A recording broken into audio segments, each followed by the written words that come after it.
a really amazing investigative journalism, historical research, also mapping and photography project that looks at how Indigenous land was expropriated through the Morrill Act to fund land grant universities across this country. But before we begin the event and before I introduce the speakers, I'd like to acknowledge that while we're joining the digital picket line from across the country and in many cases around the world, I want to acknowledge that the land that Columbia University sits on is Lenape-Hoking, the unceded ancestral homelands of the Lenape people, and recognize the longstanding significance of these lands for Lenape nations, past and present, honor their elders, ancestors, and future generations. To do this is also to acknowledge the histories of colonialism, genocide, and forced displacement that have dispersed the Lenape and other Indigenous peoples throughout the US and Canada. And I hope that through spaces of collective action such as this, we can commit to working against forces of displacement, erasure, and exclusion in the university and beyond. And so with that in mind, I'd like to introduce our speakers. Tristan Ahtone is a member of the Kiowa tribe and is editor-in-chief of the Texas Observer. He has reported for multiple outlets, including PBS NewsHour, National Native News, NPR, Al Jazeera America, and High Country News, where he served as the Indigenous Affairs editor. Robert Lee, or Bobby Lee, is a lecturer in American history at the University of Cambridge. His research focuses on Indigenous dispossession in the US and US state formation in the 19th century American West. And so now I'd like to hand it over to Tristan and Bobby to explain to us land grab universities. And so we'll have a presentation followed by some time for everyone to have a discussion and conversation. Well, thanks for that introduction, Caitlin, and thank you for the invitation today. Yeah, it's an honor to be here, and my partner Bobby and I will really just start from the beginning to give you sort of an overview of the story as well as the practical use of the platforms that have been built around this. A reminder, if you like, we're using the hashtag LandGrabU to help aggregate stories through social media. So we encourage you to use it if you're sharing online. We're going to talk a little bit about the Morrill Act here. So in 1862, Abraham Lincoln signed the Morrill Act, which distributed public domain lands to raise funds for fledgling colleges across the nation. And the story that we've been told around the Morrill Act is that land grant universities were given the gift of free land to bring education to the masses. But as our investigation reveals, the truth around that story is a lot more complicated. The Morrill Act essentially worked by turning land expropriated from tribal nations into seed money for higher education.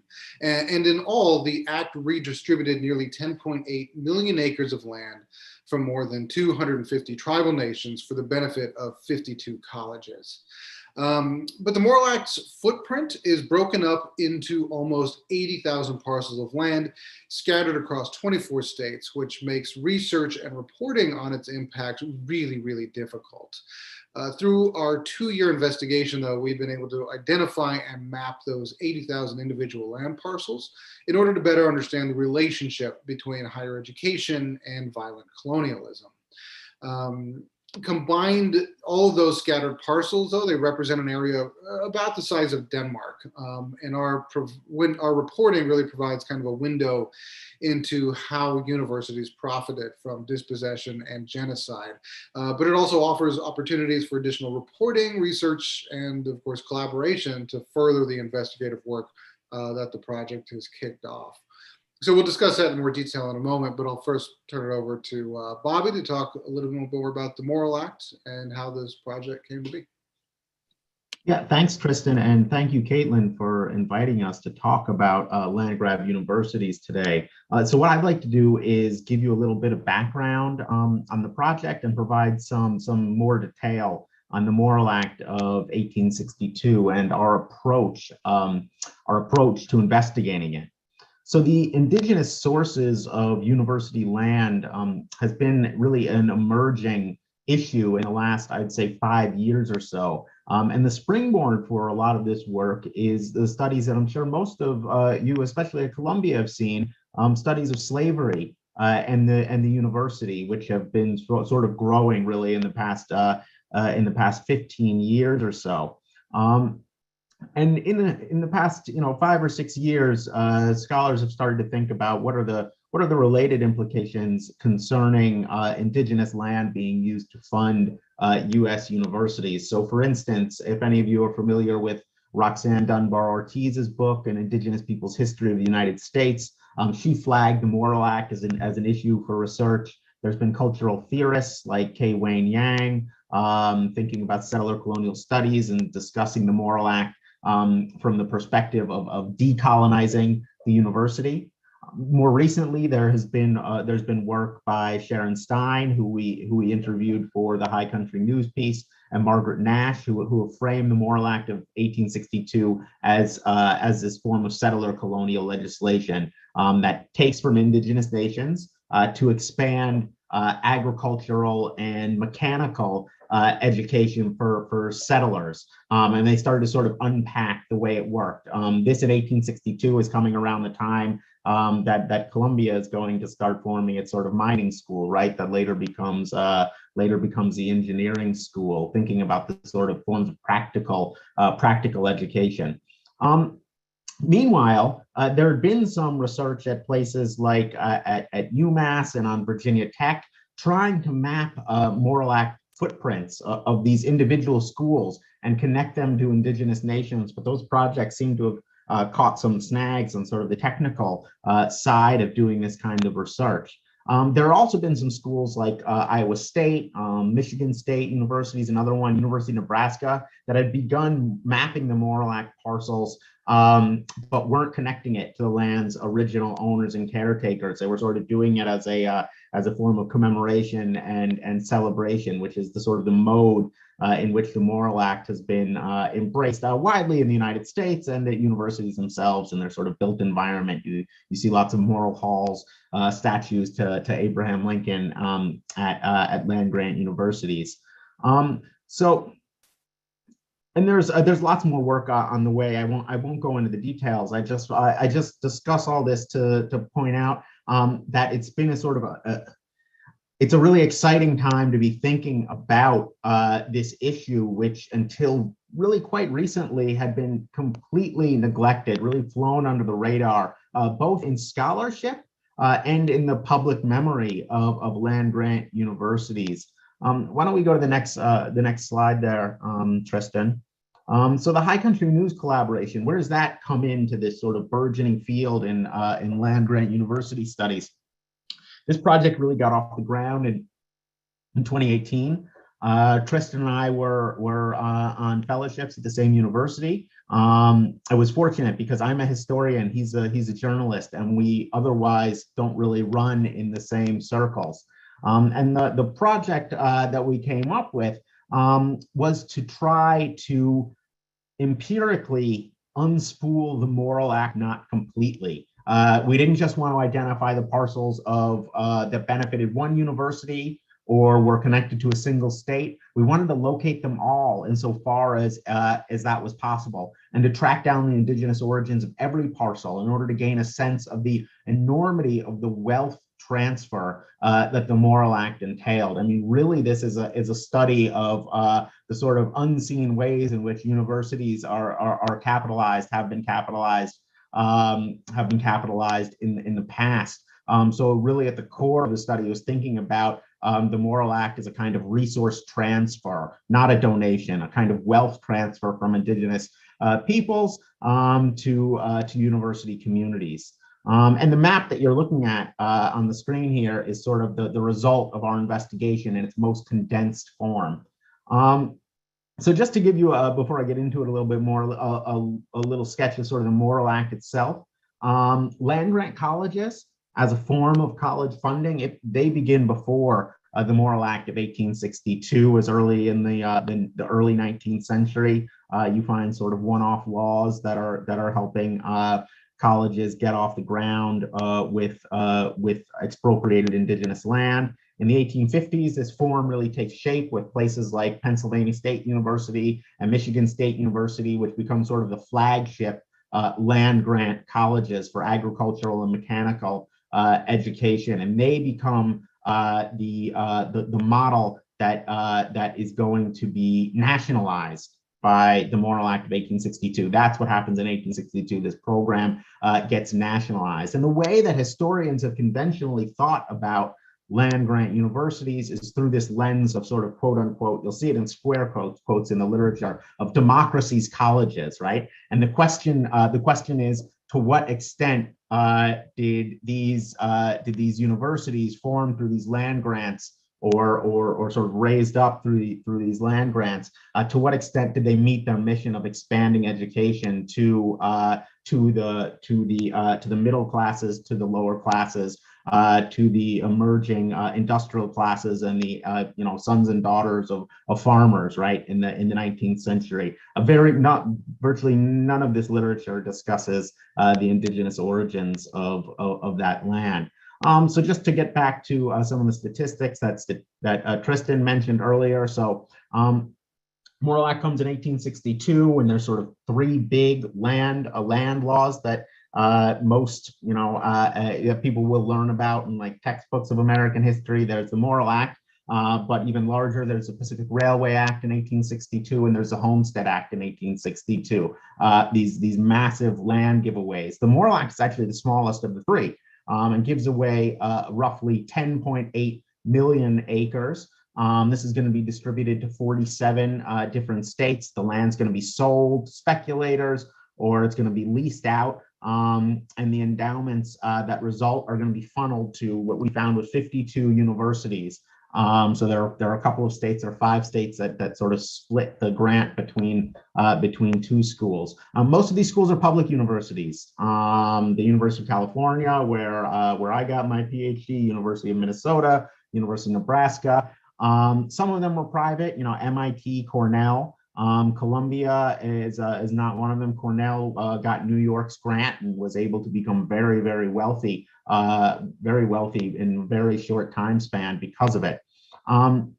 So this land is going to be taken, we found, from 250, roughly 250 different tribal nations. And this land had been claimed through 162 different treaties, some of them ratified, some of them unratified, and various other sort of land takings. And when you look at how much was paid for this land to extinguish Indian title in the sort of parlance of the 18th century and the 19th century, it was about $400,000. And out of this, about $23 million is raised in the 19th century. So that's a ratio of about 57 to 1. So for every dollar paid for Indian title, $57 is raised for principal and endowments. And I should say too that in a lot of these spaces, nothing at all is paid. In California, for instance, nothing at all is going to be paid. But on average, that's the sort of return that we're looking at, 57 to 1, which is really enormous. And in today's dollars, this is sort of an endowment package worth about $500 million of today's dollars at a time when these schools are tiny. They're just getting started. They might have a handful of students in their first year. And what you see here on the map is those nearly 80,000 parcels that Tristan mentioned, spread across 24 states, and the means to compare them here. The session lines are laid underneath, and these pull areas sort of give you some sort of key statistics that you can pull out of the data that we amassed. But I'm not going to go through the details, although you can. This map is from the story, and you can look at the pull quotes there. Why don't we go to the next slide? Yeah, just to tell you a little bit more about how the act works. So first, Congress is going to offer participation in this grant program. Then some of the land will have already been acquired from indigenous nations. Some of it's going to be acquired in the future in these sort of large areas out of which small parcels are going to be plucked. The grants themselves are going to range in size from anywhere from 90,000 acres to 990,000 acres. The state of New York gets to 990,000 acres because the size is based on the size of a state's congressional delegation. So it's a proxy for population.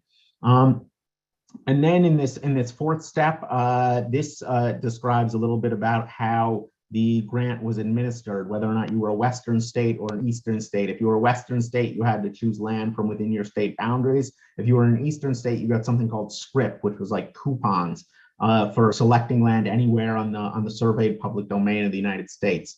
So Eastern states could select anywhere on the surveyed public domain. And then the last step was disposing of it. So selling off the scrip, so speculators could go out and grab the land, or holding on to it and leasing it out. Can we go to the next slide? Just to give you a better view of that fourth step there, the sort of difference between the Eastern and Western states. So the University of California here on the left has to choose land from within its state borders.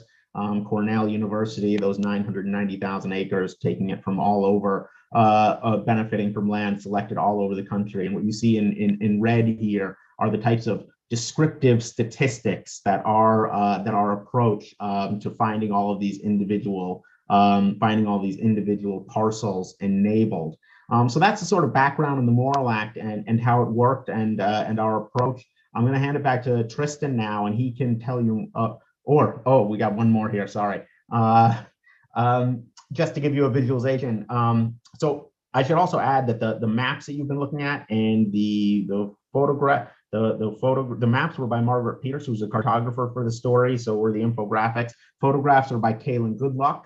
And what you see here is, the accuracy of the data. I mean, for the most part, these parcels, you can plug it into your GPS, you can go drive to it, you can see what's on it. Here's a square mile in Arizona, zoomed in a little bit in the middle here. And then Kaylin went on a tour looking at parcels in several states across the United States, taking photographs for the stories, so you can see what's on the ground level. But I think the next one is back to Tristan and the website. Is that? Yeah.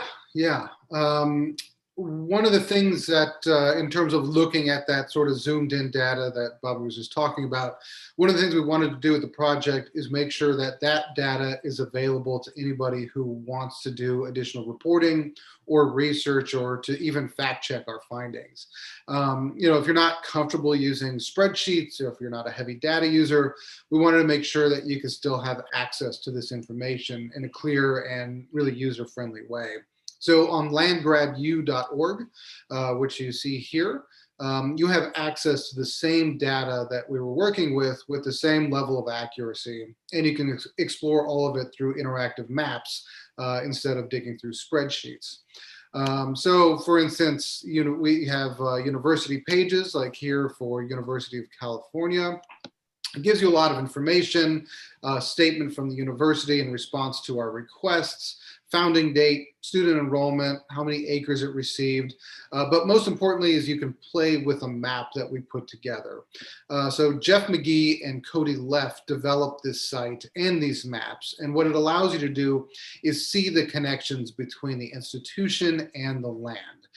You can zoom in, you can get really, really detailed all the way down to the acre. You can fly through or even locate yourself on the map. Those crosshairs on the side there allow the website to locate you and find out if you live next to one of these parcels or even on one of these parcels. As our developer, Jeff McGee, found out during the reporting process and found that he lived on a parcel in Seattle. You also have the opportunity to check addresses. So the search function at the bottom right of the screen allows you to check an address and see if it's on a parcel or even what land cession it's in. There's really a ton of information here to play with, and it allows you to explore and essentially construct your own narratives. You also have options to play with links to click on state boundaries, university links, or even indigenous land cessions. Obviously, that information on land cessions is invaluable for a number of applications outside of this project. You'll also see, again, the whether or not the university provided a statement when we asked for comment. When you zoom out, hold on, there we go. When you zoom out, you can see all the connections the university has to Morrill Act lands. And one of the coolest things that I think you can do with this is that for each one of these parcels, you can click on them and go to a page just for that parcel. So essentially what Cody and Jeff have done is create thousands of pages for each of these land parcels. So you can get a really incredible amount of information, acre by acre, state by state, and university by university. So when you zoom into a parcel here in California, in Los Angeles, you'll see sort of the detail there that you can actually click on those squares. And when you click on one of those squares, you can see all the information associated. You see the treaty cosigners, when it was acquired by the United States, the gains associated with it.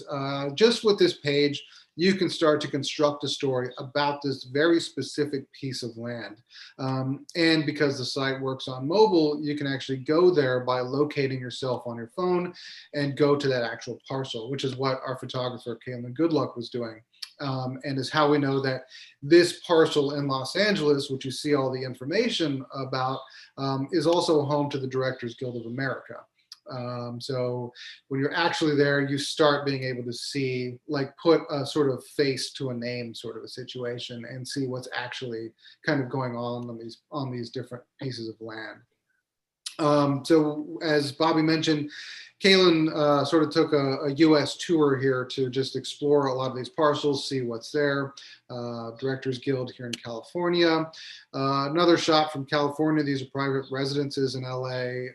The original caretakers, there were about half a dozen. This piece of land was seized by unratified treaty on June 10th of 1851. It was granted to the state of California for the benefit of the University of California. No money was paid to the tribes for this particular piece of land or any of the land that was seized from them. And the university was able to raise $786.74 at the time. You can see here, for instance, the Fort Lawton Post Cemetery in Seattle, Washington. This was land that was lived on by the Duwamish and Suquamish. Was ceded by treaty in 1855 on January 22nd. It was granted to the state of South Carolina. And Clemson University and South Carolina State University both benefited from it. The total amount paid for the land was $3.91. The universities were able to raise $58.06. As well, the Duwamish are still a federally unrecognized tribe despite signing treaties with the federal government in Seattle. As you saw in our opening image here, these are cornfields in Adams, Nebraska. This was Kaw Nation land. And you see here this scrapyard in El Rosa, Minnesota. This was Lakota land and ceded in 1851 by treaty to the University of Minnesota. So you can see that, like, when you're actually there, you start to get a very different sense of just, it's not necessarily just numbers and statistics, it's actual places with actual people living there. Or even in this case, they're actual pieces of land that are just being used for trash. And there's still a lot more work to be done around this. This summer, we reported that at least 16 universities, which are nearly a third of the schools that are in the land grant system, still retain more than 500,000 acres of Morrill Act lands today. That brought in at least $8.7 million in revenue combined just in fiscal year 2019 alone. So for instance, Utah State was one of those schools, they collecting more than $1 million in fiscal year 2019 from a remaining 28,000 surface acres and 52,000 mineral acres. To something to keep in mind, when reporting out this second story, we only collected data on fiscal year 19.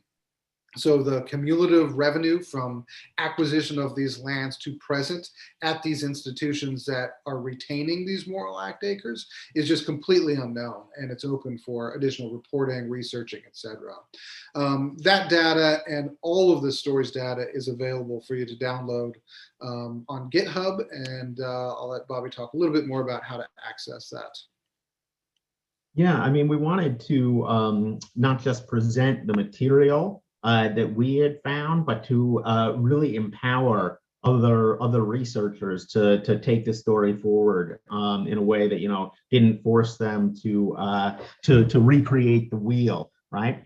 So there were sort of three layers. As if you think about the Land Grab University's project as a project, there were sort of three layers of curation of material. There was the essay, the article that we published in High Country News that gives our take on the material that we found and the operation of the Moral Act and its implications for thinking about things like restorative justice.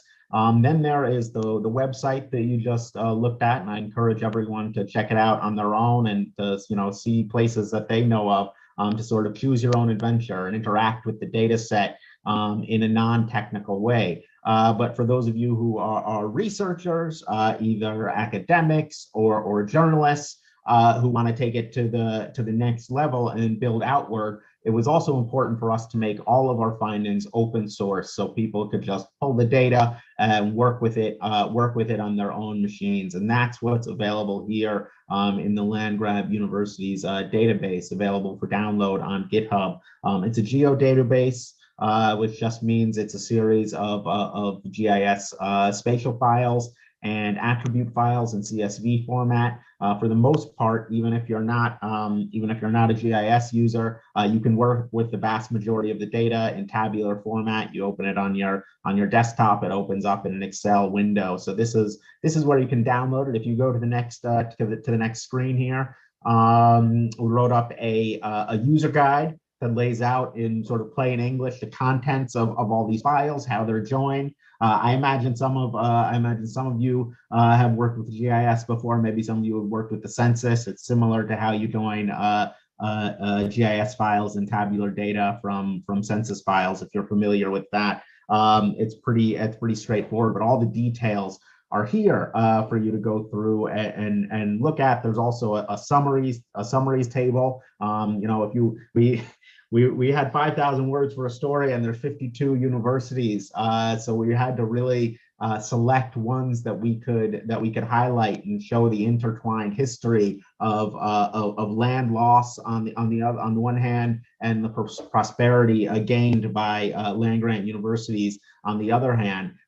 So there's lots more to look at, and we provide summary table data for people who just want to check out, what's the status of a single university and work with that material. That's a lot of the material that you'll see on the landgrabu.org page. It's also a lot of there's also some material that's not there. And if you open it up, this is what it looks like. This is the main table. This is, a row for each of the circa 80,000 parcels. You can go through, you could pick one, you could find its coordinates, and you can go to this place. There's 80,000 stories to tell in this database about the history of land and its uses and its co-option in the United States. So all of the data is there for anyone who wants to look at it, and I'll give it back over to Tristan to talk about some people who have been taking a look at the data and doing some interesting things. Oh, you're on. There we go. As Bobby mentioned, the idea of sort of an open source investigation, we wanted to make all of that information available, and we're beginning to sort of see the fruits of that in terms of folks being able to interact with all of this information. So, the story at this point and the research have really started a public conversation on the debts that universities owe to Indigenous communities that we think will continue long into the future. Despite COVID-19 coverage dominating the news cycle at its release, We put this out on March 30th of last year, just a couple of weeks after COVID made landfall in the US. So essentially there was only one story being told by every news outlet in the country. We were really worried that nobody would actually read it because of the news, but it still managed to find a strong area in place, especially with our partner organizations that have done reporting around this. So there's been just dozens of op-eds and blogs and podcasts and local news items about it. But as you see for Scallywag magazine and Vox magazine putting together a connected history, just a lot of really, really interesting ways in which folks have used that mapping data and those spreadsheet files. There's also been at the University of Florida, Yale University, and Cornell, student governments and advocacy groups have demanded investigations, protested for racial justice, and petitioned for increased recruitment and funding for students from tribal nations disadvantaged by the Morrill Act. Advocates are using the data to push for free tuition for Native students and the return of land that's still held by universities. Meanwhile, thousands of undergraduate and graduate students at universities are reading the report in journalism, education, and liberal arts courses. The University of Missouri even made it required reading university-wide through its freshman composition program. At Cornell, which is the largest Morrill Act beneficiary, faculty launched a project to document the university's financial windfall. And similar internal reviews are ramping up at MIT and the University of Connecticut, which is developing an exhibition based on the data as part of a push for a new cultural center for Native and Indigenous students. At Ohio State, researchers have partnered with the First Nations Development Institute to draft a reconciliation plan that will benefit the tribal communities whose land seeded the school's founding. While Washington State University has also taken a lead in actually rewriting its land acknowledgement to incorporate the report's findings and pledged to commission a team to determine reconciliation plans. Working groups at Colorado State, Arizona State, and the University of Minnesota are also likewise laying the groundwork for reforms, tying their land grant legacies to the needs of their Indigenous students. So this is the project, and this is obviously sort of, we're 1 year into it at this point, but still seeing a lot of interesting uses of this information and dissemination of the story. And we're excited to be talking about it with y'all, and happy to answer any questions at all that you may have.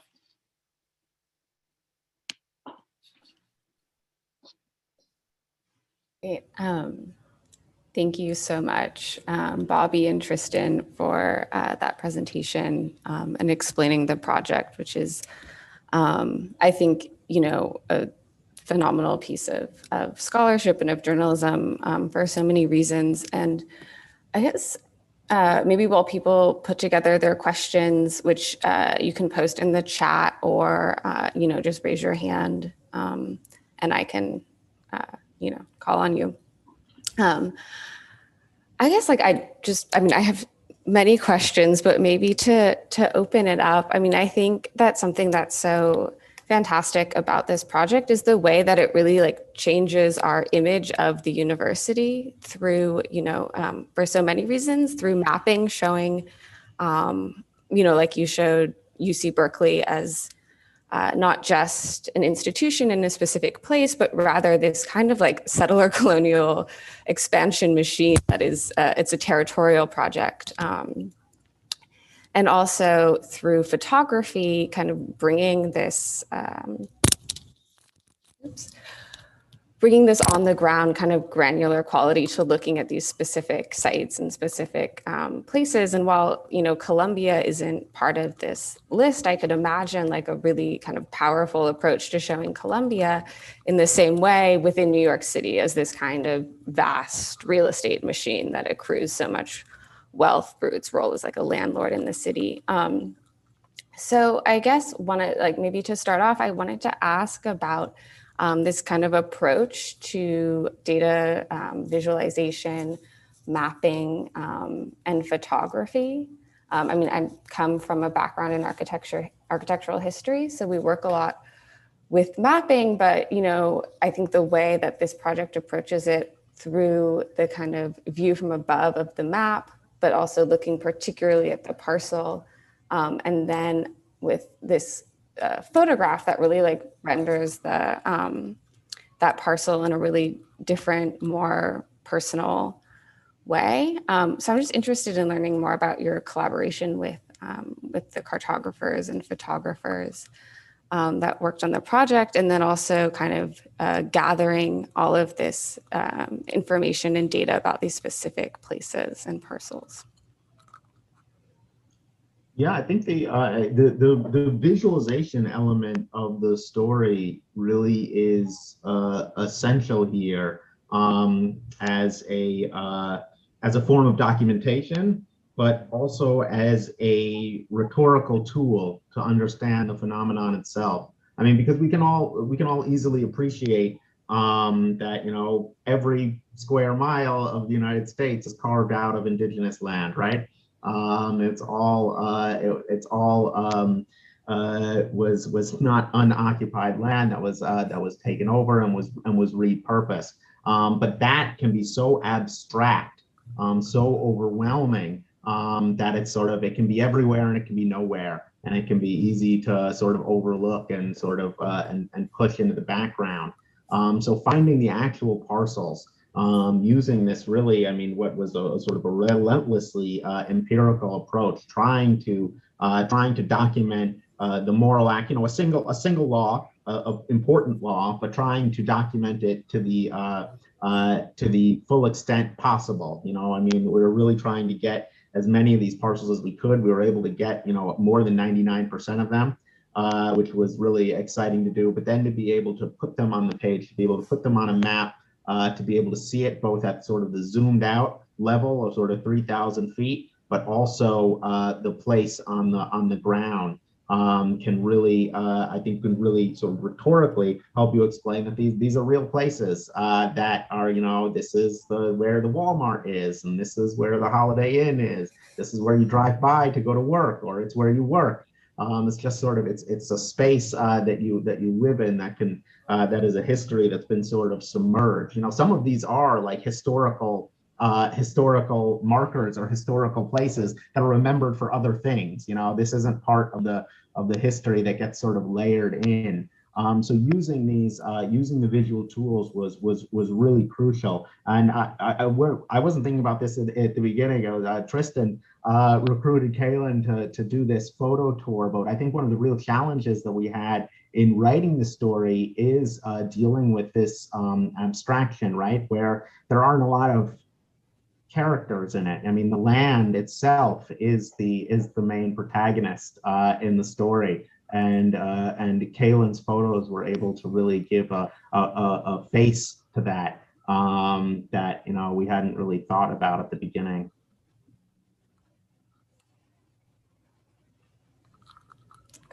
All right, I'm going to read a question from Julie Moon in the chat, which is, could you speak to how you think of data accessibility in this project and in terms of decolonizing settler colonial ways of knowing that are taught at universities like Columbia?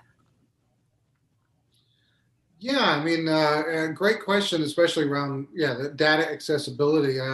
As we discussed before, the idea of sort of open source.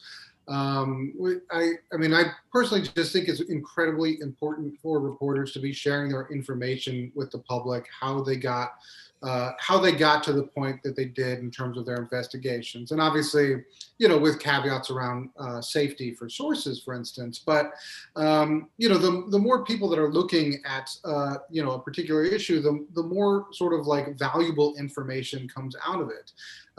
We recently saw, for instance, the Native American Indigenous Studies Association journal was just released with, I think it was 15 scholars that took a look at this project and wrote up different essays around it. And there's just so much valuable and rich information that I mean, even for me, has changed the way that I look at the work that I was involved with, because it's just amazing sort of like ideas that are being infused into it. But I mean, for one, I think collaboration and cooperation are like fairly decolonial places to start, because that is definitely not the nature of institutions. It is definitely not the nature of journalism. Those models tend to sort of follow very sort of colonial guidelines of finding a topic, making it your own, and like not sharing it with anybody else. I mean, it's definitely, as far as I understand, a common thing in academia. It is definitely sort of the rule in journalism: who gets there first, who gets to break it, and who gets to own it afterwards. I think those are fairly like those are fairly toxic traits, and being able to make sure that like that information is available to anybody is vitally important. And especially, as Bobby said, as land being the protagonist in the story, that gives everybody an opportunity to be able to build stories from their communities and about their communities by looking at that information. I mean, how that translates to sort of settler colonial ways of knowing that are taught at universities. I'm not an academic, but having gone through being a Columbia grad myself, I mean, one of the ways is really bringing in like indigenous scholars and instructors, for instance, right? Like, we see this conversation all the time in journalism. How do we cover indigenous communities better? But the question is never where do we hire or train folks to help us do that. It's how can we train our non-native reporters to do this better. That's not really an answer. That's like a temporary fix until that person moves on. Being able to actually sort of infuse your newsroom, your school with folks that do this kind of work and provide the support needed for those folks to thrive instead of being kind of crushed by an institution that refuses to change. That's probably a longer conversation, not for this point here, but it's there are real actions that can be taken, I guess is what I'm trying to say. That some of this is through the materials that are taught. Some of those are changes at the institutional level that have to happen to foster that. Thanks so much, Tristan, for that response. So I'm going to next read a question from, and sorry if I'm mispronouncing your name, Berenike Schout, which is, thank you so much for this presentation. I would love to hear more about what can be done, whether by the institutions as a whole or by its members, including students, researchers, et cetera. Also, any thoughts on how this links to universities starting to talk about the role of slavery in their histories? How can and should the two be thought of together? Well, I mean, as I mentioned earlier, the discussions of slavery in the university started before this type of research came out. And they're deeply connected. I mean, this is sort of the sort of unseen foundations of institution building within settler colonial settings. They're they're different forms, and I think there's use value in thinking about what's different about the two forms and what's similar. But yeah, they're deeply connected to one another. The other part of the question about what can be done. I mean, we've seen part of the great thing about putting out this story is seeing all the suggestions and the actions starting to emerge. I think at the most basic level, there is the matter of sort of acknowledging that as we put it in the story, that these land-grant universities aren't just built atop indigenous lands, as we emphasize when we give land acknowledgements, but they're built through the aggregation of resources, through the use of through the capitalization of lands that are sometimes really far away from the universities themselves. They can be hundreds or thousands of miles away. So acknowledging the sort of multiple forms in which land became a material basis for the prosperity of institutions, I think is really is really critical. But going from there, I mean, the types of actions that we've seen, you know, where people at universities have been reacting to this have been Indigenous students and scholars of Indigenous studies who have been agitating for all sorts of actions. So you'll see some of these calls for free tuition or the return of land, calls to recruit in communities that were affected by the Morrill Act, calls for curriculum reform, calls for the funding of Indigenous studies, either at the level of sort of scholarships for students or faculty lines or programming that makes it a central part of the university's mission. And we see some of these sort of slowly starting to take shape. Yeah, and the development has been really exciting, especially these last couple of things that have emerged at Cornell and at Ohio State, thinking about how to partner where both of those institutions are starting to think about how to start conversations with the communities that have been impacted by the Morrill Act, to see what sort of restorative justice could look like in this context.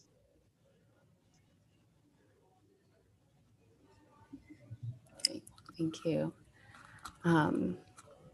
Maybe just a follow-up on that. So in the case of Cornell and Ohio State, university administrations themselves are starting to take this up. Because that was going to be my question, has the student-led initiatives kind of reached the university policy level yet? Or is that something that is going to take more work? Yeah, right now it's at the student and faculty level. Okay. Yeah, there's it's sort of percolating up a little bit, but it's definitely been student-led, faculty-led. I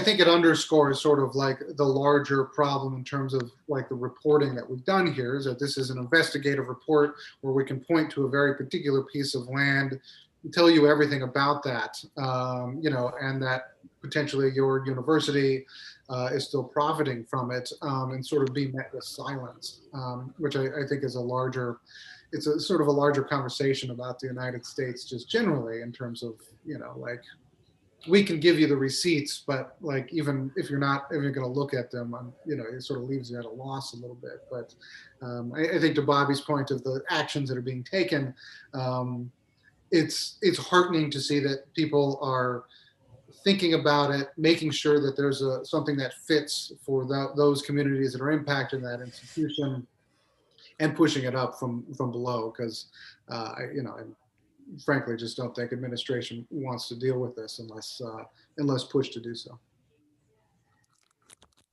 Yeah, definitely. I mean, I think if we've learned anything, it's that any changes in higher ed will really have to come from the kind of relentless pushing of students and faculty, for sure, which hopefully is something that will happen. And so I just also wanted to read a follow-up question from Julie Moon, which was asking Tristan what the essay project that you had mentioned was.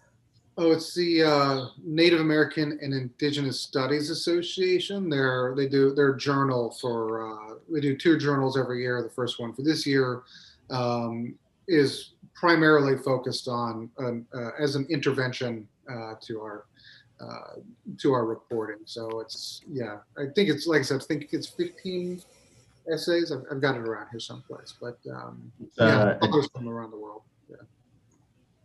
Go ahead.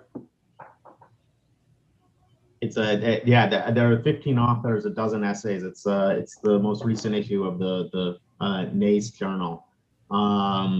It just came out. It's exciting to see. They put it together rather quickly. They started working on it sort of last summer, and it just came out. And it has, I think, 7 or 8 different sort of disciplines are interacting with the findings from the story and thinking about what it means for teaching in education programs. What can geographers learn from it? There's one article where the author used the database to locate a parcel and go and post information about the parcel, about the sort of the unwritten history of the parcel at one, thinking about, what could be, scaled up into student activities. I mean, that's another thing that you can think about what can happen at universities. I mean, doing what universities do well, which is teaching and research and modeling, programs. Because really, Tristan mentioned this in the presentation, but we really just scratched the surface with, I mean, it took, years to put together the material, but even still, it's such a massive story that we only scratched the surface. We know very little about how these funds were used over time. For instance, I mean, and this material could be gotten from, a seminar at a land-grant university, going into their archives and looking at how this money was used, how it was used over time, who would benefited, and towards what ends it was put. There's just a lot that we don't know, and that's a lot of what these authors are thinking about. Pointing out in a nice way all the things that we didn't do in the investigation, which is really great to see.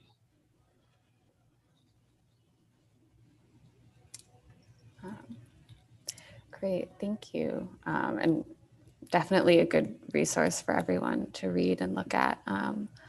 Are there any more questions? You can put them in the chat or raise your hand.